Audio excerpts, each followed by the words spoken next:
May I please request Professor Kaiser Hawk to take the virtual floor and introduce our plenary speaker, Dr. Claire Chambers. Thank you very much, Sarah. I have a very pleasant task, which is to introduce a great friend, a personal friend and a friend of ULAB, Claire Chambers. She is a professor of global literature at York University, England. She has visited Dhaka when ULAB had a conference a few years back, and I'm sure she'll visit us again as soon as the travel restrictions are lifted. She has had a distinguished career as a teacher of global literature. Her first speciality is in the field of Muslim South Asia and the relationship between Muslim South Asia and Britain. She published a book titled Britain Through Muslim Eyes in 2015, a very readable account of very interesting figures who had been sidelined by the mainstream discourse. And then that was followed up by a sort of sequel in a sense, making sense of contemporary British novelists. So the earlier book deals mainly with older personalities. This one is more contemporary. She has a book titled Rivers of Ink, a collection of essays. And recently she edited an anthology titled Desi Delicacies in India, Picador, India, which was published under the title Dastarkhan in Britain. It's a collection of essays on the Muslim food culture of the subcontinent. And she has co-edited A Match Made in Heaven, which is about British Muslim women writing about love and desire, and co-authored a book titled Storing Relationships. She has been editor-in-chief of the Journal of Commonwealth Literature. I think your term is, you're just about to give up that role, and I'm sure every reader of JCL will miss you immensely, and I will, I know. She's a member of the advisory board of Crossings. She's a fellow of the Royal Society of Arts, and she's engaged in a number of really very impressive projects. One of her new interests is Chinese literature, on which she has already published something, some essays. So anyway, without further ado, I'd like to invite Claire Chambers to give us her views on a theme that is being discussed throughout the world today. And we'll have a short Q&A after her talk. Claire, it's a pleasure to have you here, albeit virtually. Over to you. Thank you so much, Kaiser. It's really a great pleasure to be here. I know that's customary to say, but in this case, how could I say no? I had such a wonderful trip to ULAB in 2015. I've stayed, I mean, I was friends with Kaiser before, but also I've got to know Shamshad, which has been a great pleasure. And so it's just wonderful to reconnect in this way. And as you say, I would just love to come to Dhaka again when the situation is better. I thought Bangladesh was wonderful, and everyone I met was so hospitable. So thank you for this invitation. It's worth getting up early for. So my talk today, I'm a little bit tentative because I'm no expert, but I have some thoughts on Afghanistan, and they are definitely feminist thoughts. I hope intersectional feminist thoughts, and they are, because of the short preparation time, I guess my knowledge is more around the immediate post 9/11 period and the war on terror. So just those are my caveats before I begin. So let me fuel with coffee. I spent a life-changing year in Khyber Pakhtunkhwa in Pakistan in the 1990s. So I lived in Madan and Peshawar and was about 30 miles from the Afghan border. And I taught about a third of the children I was teaching were Afghan girls. And this was in the mid-1990s. And it's a visit I've written about a few times because it really was what handed me my career. It was just so formative for me. And it meant that I've long been fascinated by other people, especially women, who have spent time amid different cultures and then experienced mixed feelings on returning to their native countries. And so not long ago, I found myself reading the work of two adventurous women journalists, a generation apart from each other. The British woman Yvonne Ridley, who was born in County Durham in 1958, and the Dutch journalist Bette Daan, who was born in Leeuwarden in 1979, so quite a bit younger. As well as writing for some of the best known British newspapers, Yvonne Ridley has also done controversial work as a politician and peace activist. And in her 2001 book, In the Hands of the Taliban, Ridley detailed the 10 days she spent in Taliban captivity. She had been caught by the extremists while dressed in a burqa, trying to get a scoop in Afghanistan soon after the American invasion of 2001. Her book was written at top speed after her detention. As such, she sometimes reveals her complex and contradictory personality. Despite proud working class roots and leftist politics, she would later take a prominent role in George Galloway's far left Respect Party. But she was working for the right-wing paper, the Daily Express, when she was captured. She had also sent her daughter to an elite boarding school in the Lake District, suggesting a certain political hypocrisy. Other signs of her identity confusion at this early stage of the 21st century are that she counts among her ex-lovers an Israeli, a colonel from the PLO, or Palestinian Liberation Organization, and a British policeman. And the peace activist to be herself also joined the United Kingdom's Territorial Army for some time. She writes with pleasure about binge drinking and bacon sandwiches. Yet a couple of years later, she would convert to Islam. I think of Walt Whitman's line from his poem, Song of Myself. Do I contradict myself? Very well then, I contradict myself. I am large, I contain multitudes. Ridley contains multitudes for sure, and she makes a warm and compelling storyteller. But the West doesn't want to hear her story, in journalism at least. She is unfairly seen as an apologist for the Taliban and Islam. Ridley can be reductive about Afghans, asserting with an essentialism that recalls the British colonial martial race theory. She says, Afghan men are born fighters. Fighting is a national pastime and has gone on for centuries, end quote. A feminist, she hints at a worrying saviour complex. For example, generalising, she says that dressed as an Afghan woman, I was trapped in a world of silence, end quote. But if at first Afghanistan did nothing for her, in the book's final pages, she is developing a more textured stance on this varied nation of plains and mountains, Pashtuns, Hazaras and Uzbeks, jingle trucks and the destruction of art, rugged barrenness and lush orchards. She is amazed to find herself, and I quote, being treated with kindness and respect, end quote, by her captors.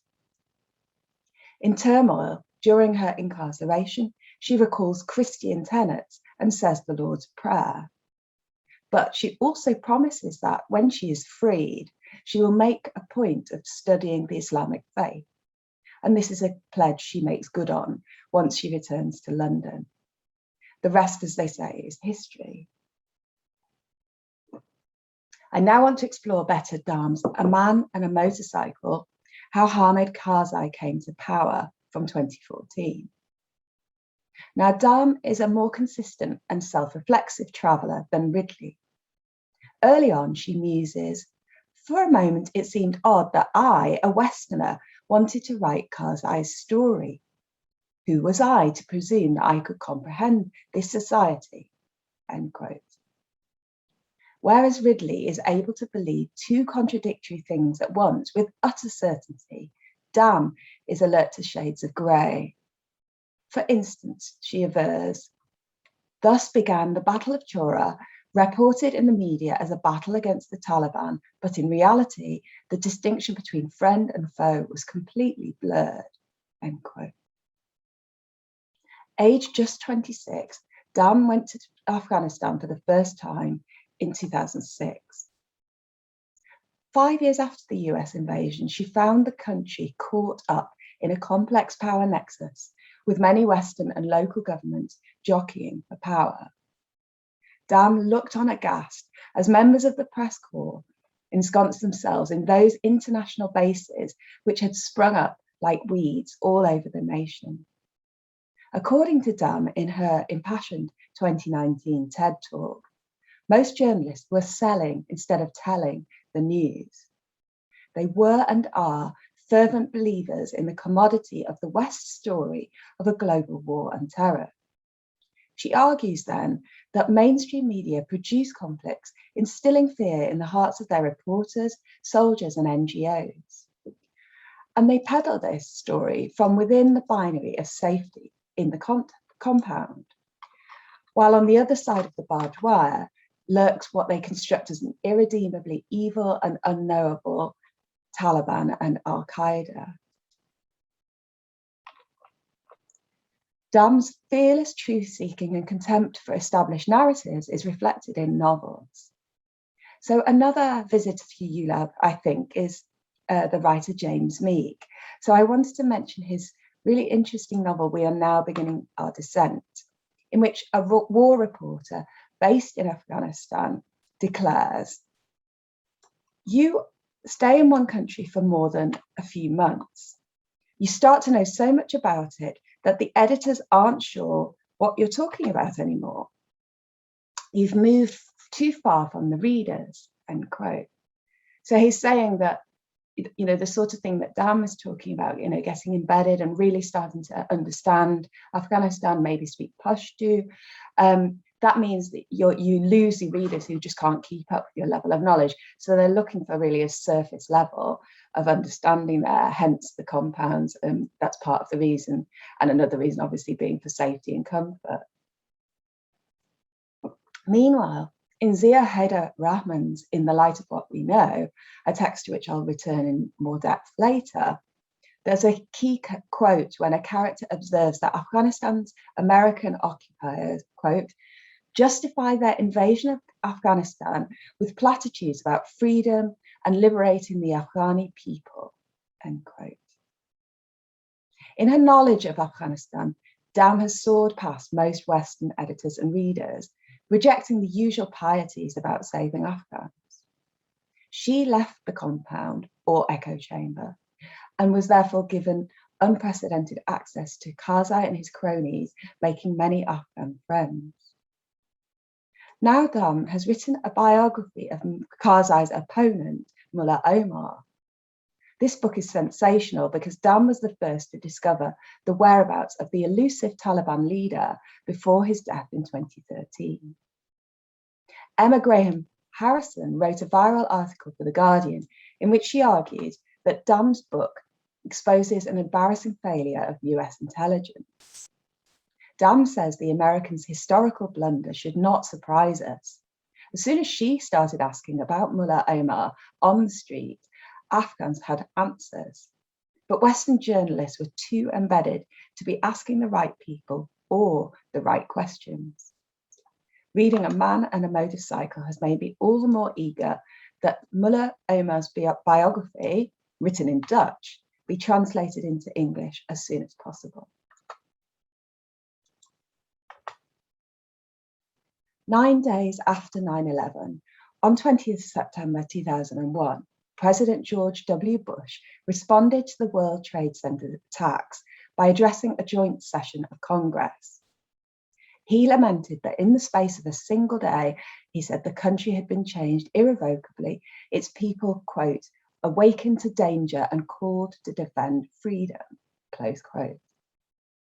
The murders of almost 3,000 people in the Twin Towers and elsewhere generated anger in him and a drive for retribution. The attackers, whom Bush termed enemies of freedom, were apparently motivated by envy as well as hatred. So I'm going to read at some length from Bush's speech. He said, "They hate what they see right here in this chamber, a democratically elected government. Their leaders are self-appointed. They hate our freedoms, our freedom of religion, our freedom of speech, our freedom to vote and assemble and disagree with each other." End quote. In this passage alone, freedom is utilised in 4 instances. And in the approximately 3,000 word long speech from which it is taken, the word freedom is invoked 13 times.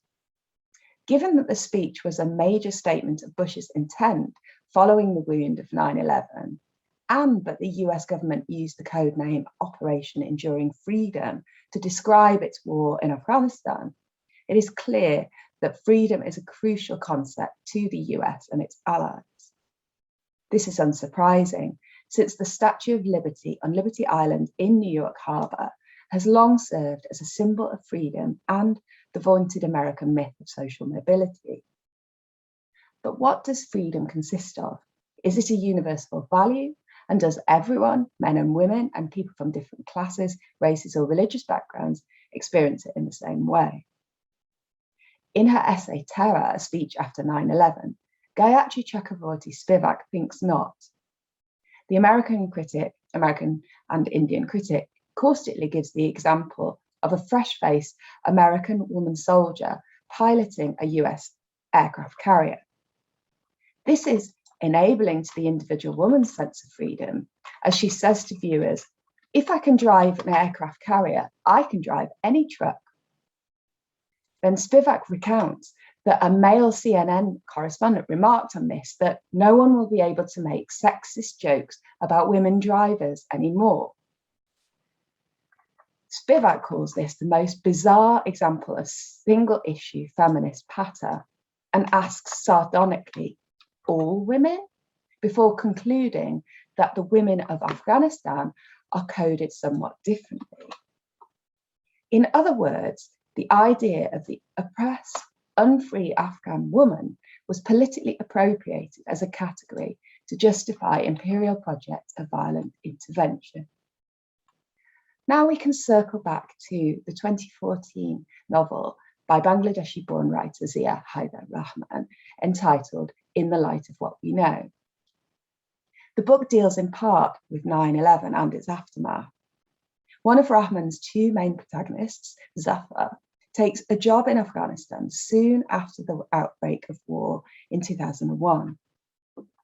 He states that the American occupiers, and here I mobilize the same quote I looked at when talking about Beth Padan, he says they justify their invasion of Afghanistan with platitudes about freedom and liberating the Afghani people. Having studied law and worked for a US bank, Zafar is in some ways part of the American relief effort. And yet he is simultaneously not part of it due to his Bangladeshi background and brown skin.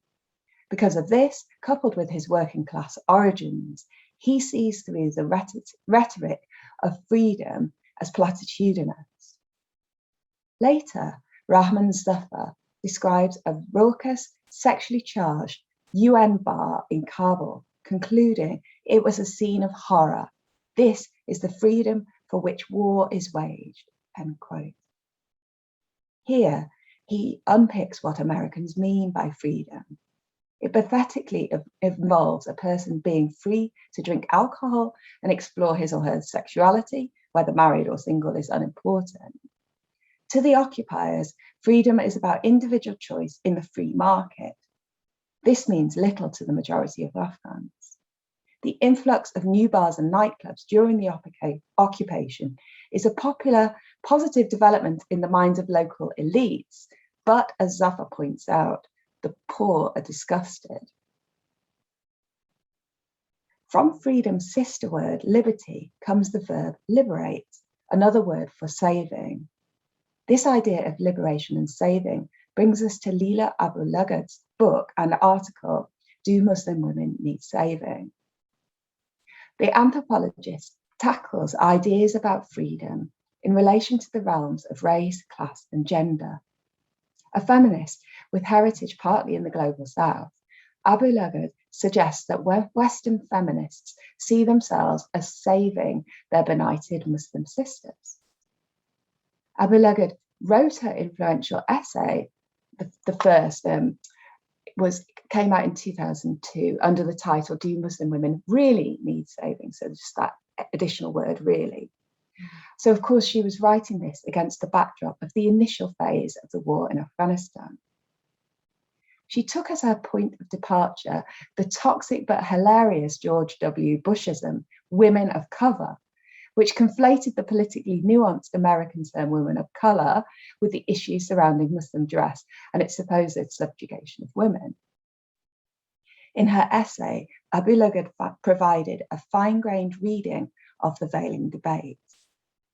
Rather than the universal symbol of oppression that many Americans assume it to be, the burqa is a Pashtun garment that can provide a certain amount of empowerment to the wearer, and one anthropologist describes it as portable seclusion. The problem is not necessarily traditional culture, but militarization. As Denise Candiotti has pointed out, Candiotti says, what to Western eyes looks like tradition is, in many instances, the manifestation of new and more brutal forms of subjugation of the weak, made possible by a commodified criminal economy, total lack of security, and the erosion of bonds of trust and solidarity that were tested to the limit by war, social upheaval, and poverty. Abu-Lughod herself disagrees with any enforcement of the wearing of burqas, but observes that many women wear these garments voluntarily and have no wish to discard them. Abu-Lughod next challenged George W. Bush's wife, Laura Bush's November 2001 speech, in which Laura Bush implicitly assumed that Afghan women would automatically be delighted to be rescued by American troops. And Abu-Lughod says it is deeply problematic to construct the Afghan woman as someone in need of saving. When you save someone, you imply that you are saving her from something. You are also saving her to something. What violences are entailed in this transformation, and what presumptions are being made about the superiority of that to which you are saving her? End quote. So Abu-Lughod encouraged readers to think about women who may or may not want or need saving, but who, more importantly, demand social justice. Finally, she advocated respect for difference while not endorsing cultural relativism, the idea that everything can be understood and justified in the context of its culture. She demonstrated that there is no self-contradiction to dislike the Taliban, while simultaneously rejecting crude online petitions that claim to act against Muslim men oppressing Muslim women. What we should say is a plague on both their houses. Abu-Lughod also scrutinises the repercussions from one notion of freedom being extolled above all other values. She questions whether women's clothing can symbolise freedom or unfreedom, and whether forces that put limits on every individual's free will mean that, as Wendy Brown puts it, choice is an impoverished account of freedom, end quote. Abu-Lughod seems to suggest that the binary opposition of free and unfree is at the heart of 21st century versions of Orientalism. She argues that American feminism is deceived by the powerful national ideology of freedom and fails to recognise the unequal power relations that underpin this ideology. Rather than accepting the premise that Western freedom contrasts with imprisonment by Islam, Abu-Lughod deftly communicates that believing Muslims have their own ideas about and goals for liberation. The Islamic scholar Abdul Hakim Murad, also known by his birth name of Tim Winter, similarly writes that Islam represents radical freedom, a freedom from the encroachment of the state, the claws of the ego, narrow fanaticism and sectarian bigotry, and an intrusive state or priesthood, end quote. Now, Abilugh's delineation of a dominant narrative of freedom recalls an interesting statement made by Salman Rushdie regarding the World Trade Center attacks that he made in October 2001. So this is Rushdie. The fundamentalist believes that we believe in nothing. To prove him wrong, we must first know that he is wrong. We must agree on what matters. Kissing in public places, bacon sandwiches, disagreement, cutting-edge fashion, literature, generosity, water, a more equitable distribution of the world's resources, movies, music, freedom of thought, beauty, love. These will be our weapons, not by making war, but by the unafraid way we choose to live, shall we defeat them, end quote. This somewhat tongue-in-cheek list is a salad of trivial things, ideals, and rights.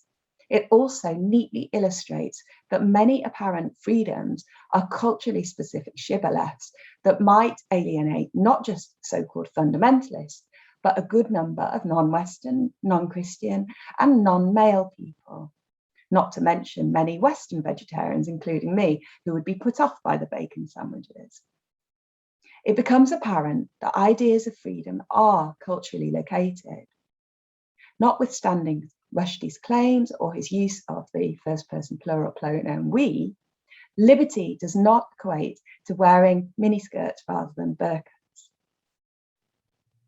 Shifting focus slightly to discuss Afghan Muslim women's ideas about freedom, the issue of the basha posh, that girl who dresses as a boy when she's young, is something that sprang to my mind when I first got this invitation. A couple of months ago, an essay by Pakistani novelist Bina Shah that dealt in part with the fall of Kabul and the women of Afghanistan went viral. It's a really powerful and thought-provoking piece, and I do agree with much of what Shah argues. Her takedown of Judith Butler in that essay was something that really definitely needed to be said. Much of academia can be performative, to use a deliberate pun, and Shah skewers the posturing that exists at a slant from lived experience. That said, she talks about trans women, and I do think that, and she sort of says that, the vast majority of women are cisgender women. Of course, that is a much larger group than trans women. But even if trans women's numbers are small, it would have been good in the essay to see more acknowledgement of the extreme violence and discrimination trans women face around the world. And where I depart from Shah a little bit is that she gives the example of the basha posh and says that this disrupts Butler's ideas about the fluidity of gender. And I agree with Shah that posing as a girl is a survival strategy, but usually it's not just her strategy. Instead, it's something decided on by the whole family in Afghanistan, and to some extent the wider community who wink at this deception. The way those girls are socialized from infancy to behave like boys, and then at a certain age are expected to suddenly switch genders. To me, that actually does chime with Butler's talk about gender as an assignment. In Afghanistan, basha posh is a relational performance. What compels Afghan girls to adopt it at the behest of their families is the absolute need to do so, because otherwise they and their families would starve. For me, that does take it out of the realm of performance and into survival mode. Most girls, once they reach puberty, go back to a more feminine appearance or state in order to survive persecution. But in Ugmina Manora's memoir, I Am a Basha Posh, Manora describes her fight to keep up the masculine identification, as it provides her with so much more movement than if she assumes feminine garb and behaviour. Some critics have argued that Muslim women used their traditional veils as a form of feminine masquerade, and that this disguise can be enabling for women to achieve political agency. But this is idealistic, and the extreme, unusual case of Afghanistan shows us that agency is very limited. There's a certain amount of agency in the Basha Posh figure, but usually this is overturned after a number of years. To conclude, the notion of liberty in Western thought since the time of Hobbes's Leviathan has meant a freedom from external constraints and the right of individual self-determination.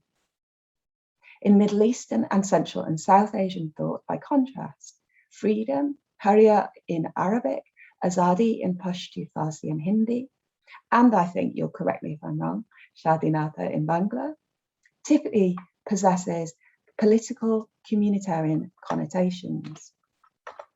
It would be wrong to suggest that Muslims have not hotly debated the concept of freedom over the centuries. In the Sufi tradition, freedom has been compared to perfect slavery, which indicates not only that slavery in the Arab world was, in Amitav Ghosh's words, a relatively flexible set of hierarchies, but also that the institution was often used as a metaphor for understanding the relationship between Allah, the master, and his human slaves.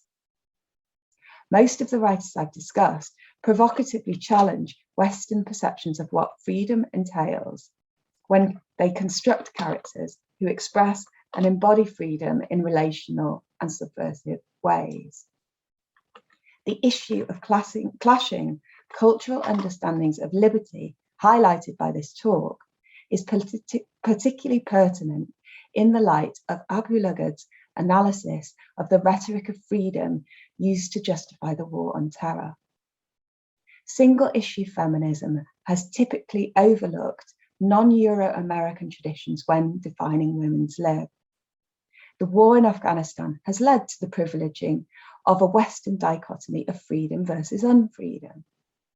Leila Abu Lughad interrogates and genders this binary.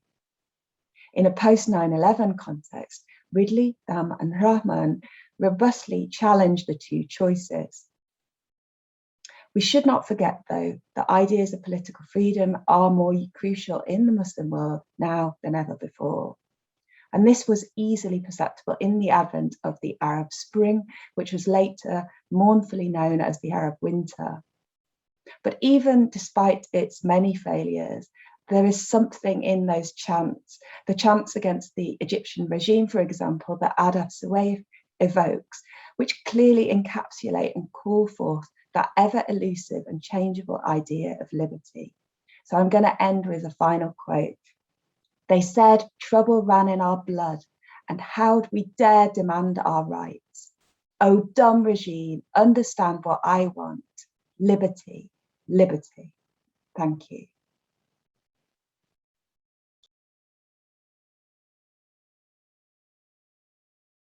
Thank you, Claire, for a marvelous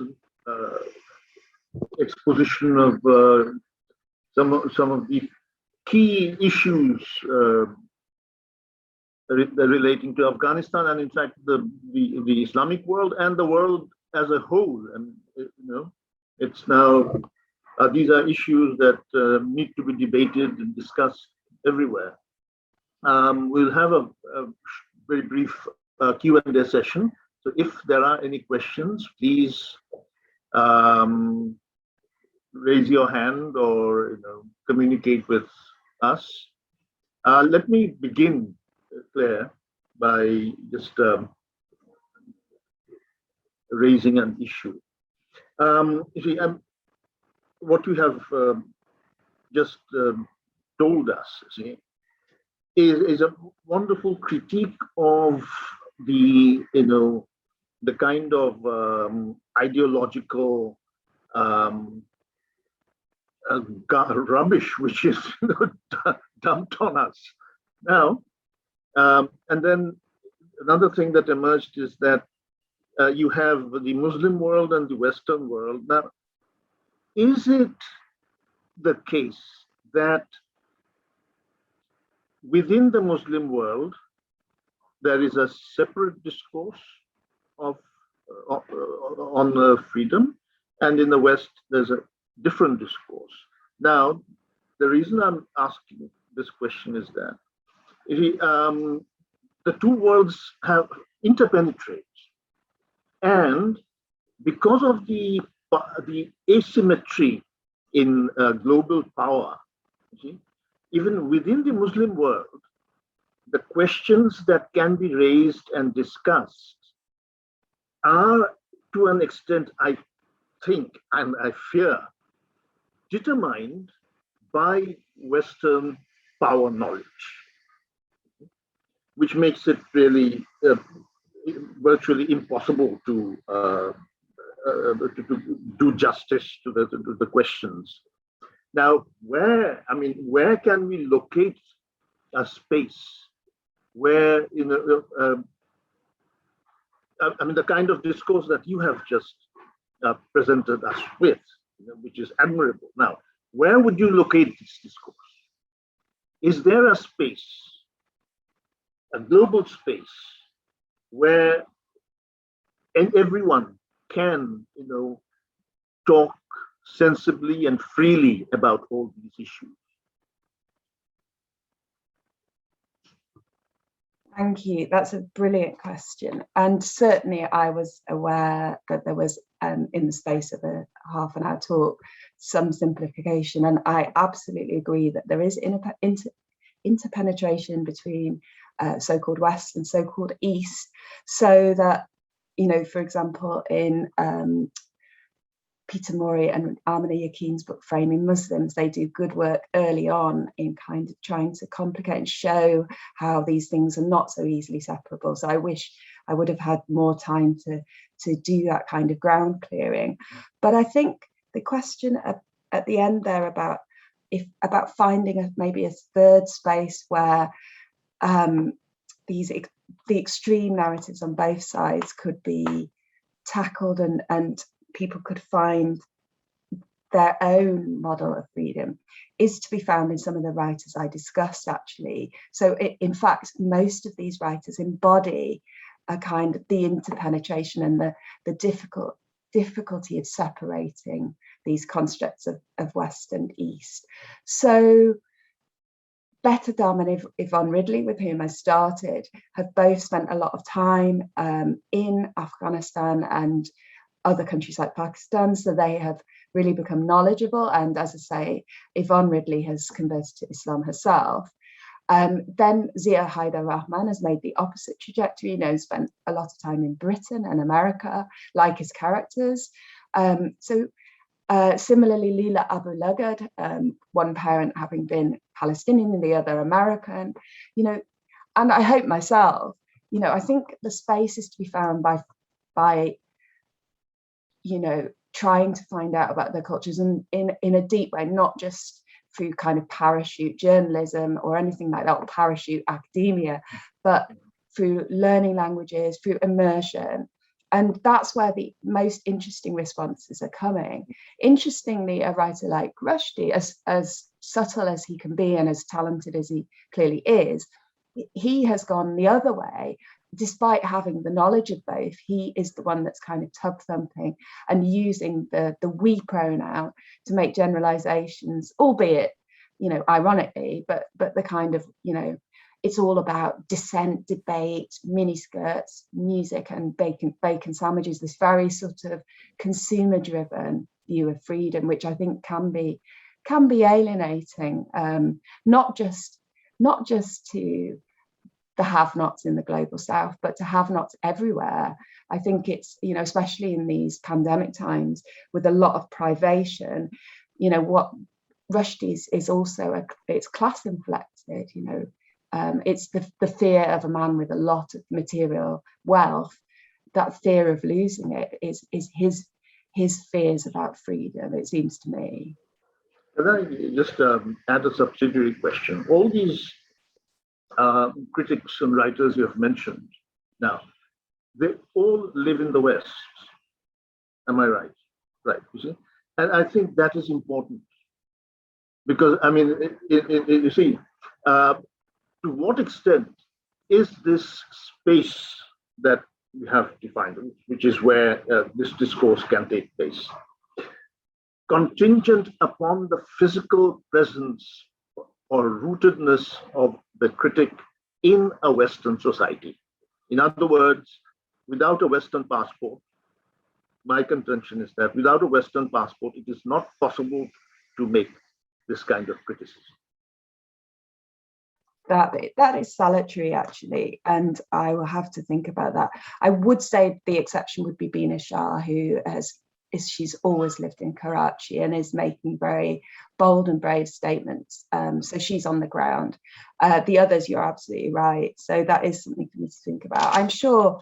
I mean, I think you embody this as well, and you're in Bangladesh. So I can think of lots of examples that I did not discuss in the paper. So I'm not quite as pessimistic that it has to be rooted in the West, but certainly that mobility and the possession of a passport, again, coming back to Rushdie, who says it's his most precious book, is his passport, to some people's surprise, when he was asked what is the most important book to him, as somebody who wasn't able to travel for a long time because of the fatwa, his passport is his most precious book. And I think with the grounding of flights and this last 18 months of no travel, we've all had to rethink that. And I think for me personally, I do think there's possible to have a cosmopolitanism, a provincial cosmopolitanism, one that isn't about frequent flying. I mean, actually going less often or not at all to other countries frees up time to learn a language, as I say, which I think is really crucial. And, you can, with the internet, you can do this kind of work more easily from anywhere. So I think I absolutely see what you're saying, and there is an elitism there, but people like Bina Shah show that it is possible to be part of a global conversation and to remodel ideas of freedom from within the global south as well. And so perhaps, if you think of praxis, as it were, so the expansion of this space, and I imagine it has to be virtual, so that more and more voices from remote places can, come in.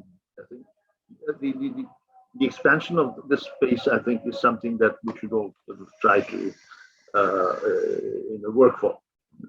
Yeah, and since you mentioned praxis, it doesn't necessarily have to be virtual, though I think this younger generation of feminists is doing really exciting online work. But something like the Aurat March in Pakistan, that's very much in the public sphere. It's a street march, and the women every year do get intimidation and verbal abuse, if not physical abuse, for doing that. And going further back to Afghanistan, RAWA, the Revolutionary Association of the Women of Afghanistan, there is very important work being done on the ground and to which writers like Spivak and Abu Lughod are pointing regularly. So yes, the digital sphere is changing matters, and in for the better and for the worse. But there's no avoiding the need still for marching, for feet on the ground as well, I think.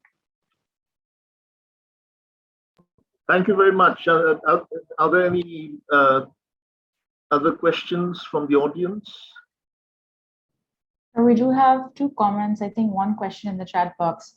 Would you like me to read it out loud? Could you read it out? Yeah. We have one question from Shafaq Muzaffar. He's asking us what your opinion is about writers writing about Afghanistan and American neocolonialism in Afghanistan. I think the limits of my knowledge were presented in the paper. So I talked a bit about Zia Haidar Rahman's novel, which I think is a very accomplished take on this. And I talked about the one writer I would have liked to talk more about would be Nadim Aslam, who is, in two of his novels, The Wasted Vigil and The Blind Man's Garden. He's doing very interesting work, and in his work, the porous borders between Pakistan and Afghanistan are explored, which is interesting to me, having lived in the Pashto region of Pakistan, where people actually see themselves as Pashtus first and foremost, and there's a lot of antipathy towards Pakistan's doings in that northwestern region. And actually, there's a movement run by a young guy in his early 20s. That's it's a non-violent movement, and women are very much involved in that as a sort of Pashtun identity politics and peaceful moves towards greater autonomy for that region. So I think there's exciting things on the horizon, basically. We have not a question, but a comment. If either of you would like to respond to it. Jami Nazir has sent in a comment. He's talking about how shocking it is where over in Afghanistan, people are thriving to breathe in without a veil, while here in Bangladesh, people are choosing oppression to reach a moral standpoint or establish a trend. And Mr. Nazir is saying that some of the portions of the excerpt were quite startling. If either of you would like to respond to that. In the meantime, our audience, if you have any questions, feel free to type into the chat box or raise your hands. Thank you. I mean, I don't know what to say to that really, except thank you. I'm not sure which excerpt. I guess that was coming in real time with one of the quotes, and I'm not sure which one. Of course. It's I don't know what the person is, Jami Nazir, is actually trying to say, that people are choosing oppression by wearing the hijab or burqa. Is that it? I think so, sir. Yeah, I think that was what he was trying to say, and I would like to respond to that in the sense, as a female, even though I am a Muslim, I don't choose to do the hijab. I think when somebody is ready completely, they should follow their religious beliefs. It's not true that people in Bangladesh are choosing oppression. I don't think anyone would like to choose oppression from any country. In Afghanistan, I think the situation is far more different than in Bangladesh. In Bangladesh, we still have choices. We still have the freedom to decide what to wear. Yes, we might face criticism. We are still backdated in some ways, but I really don't think that people would ever choose to be oppressed. In order to wear a hijab or whatever one wants to wear, I don't think it has anything to do with reaching a moral point or establishing a trend. I think it's an individual belief. And to say that people are choosing oppression, I think is quite an example of a colonial mindset. So I think that was my opinion. Thank you. Thank you. Yes. So this is a debate that would, that could go on and on. So I think we'll sort of put an end to this particular sort of line of commentary. Sure. We do have two more questions. Abrar Zaman is asking us, he's saying that one of the biggest income sources of the Taliban is mining and the other is opium. Are there any literary texts that take a look at either of those aspects of how terror is funded?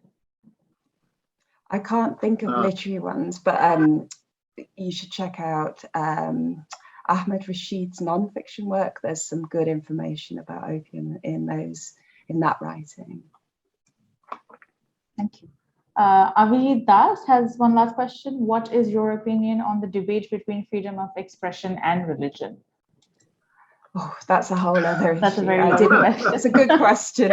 I think too often, as with the freedom, general freedom debates that I was discussing, I think too often freedom of expression can be very simplistic, and it's all about the freedom to offend. Like people like Rushdie would, talk about it's like positively your duty to offend, but then they're surprised when people are offended. So I think it's very complex, but it's interesting. And I refer you to a really good book by Anshuman Mondal on this issue. So Islam and Controversy is really interesting, and he kind of teases out a lot of the subtleties. So I would recommend that book. Wonderful, thank you.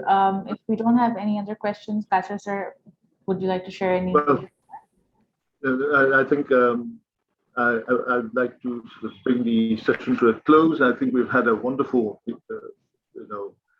experience, a Zoom experience, and I'm sure that no one who has been listening is experiencing Zoom fatigue. In fact, I'm sure we could go on and on talking to Claire about all these issues, which will, we need to think about very seriously and talk about. I'd like to thank Claire once again for being here with us, and I look forward to seeing you in Dhaka in person.